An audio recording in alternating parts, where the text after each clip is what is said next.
Good morning, Internet. Welcome back to another edition of Mr. D in the Morning. As always, I got my pal Rosie right here. Take a look.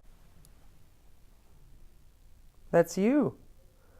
That's you, Rosie. Once again, she's the best. So I've been meaning to push out more content, but last week felt pretty under the weather. Had to kind of save the voice for teaching. Didn't really have the vocal capacity to throw together some more reviews and videos, but it's the morning time, and we all know what that means. Oh, yeah. There's always room for Mr. D in the morning. Today, what am I talking about? Well, I decided to go over the hot new releases in Apple Music and see if there's any songs that stick out, anything that kind of catches my eye. So let's talk about the songs that I've been listening to this week. First up, we got Pure Water from Mustard and Migos. And I gotta say, for somebody who's been kind of highlighting the mediocrity of the Migos gang and referencing how they push out mostly filler, mediocre tracks, I was kind of impressed with this one. There's this really vibrant and high-pitched instrumental that comes up throughout the majority of the song. I think it gives a little bit more punch.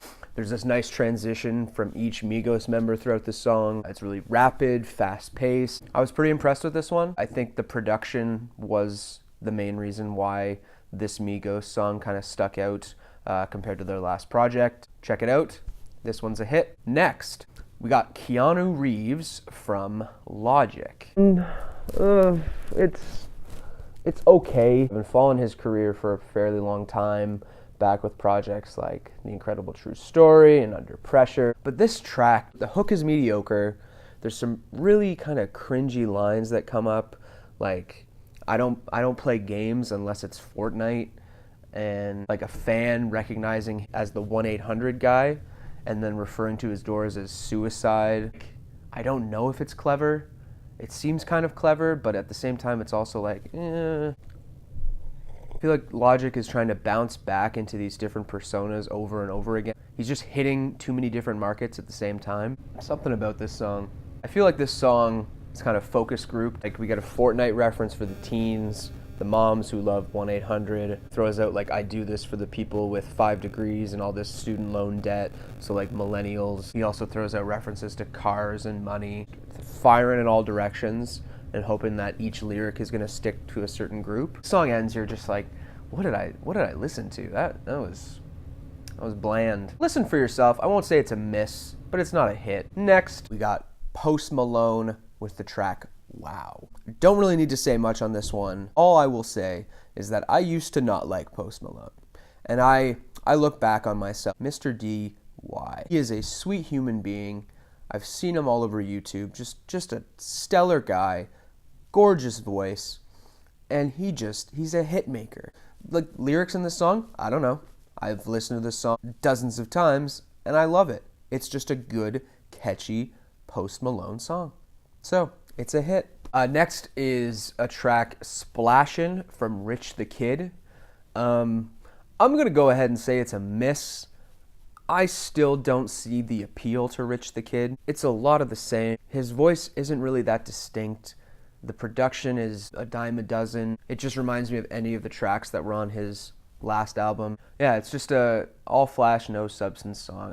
I'd call this one a miss. Lastly, this is the one I'm super excited to talk about. It's J. Cole's Middle Child.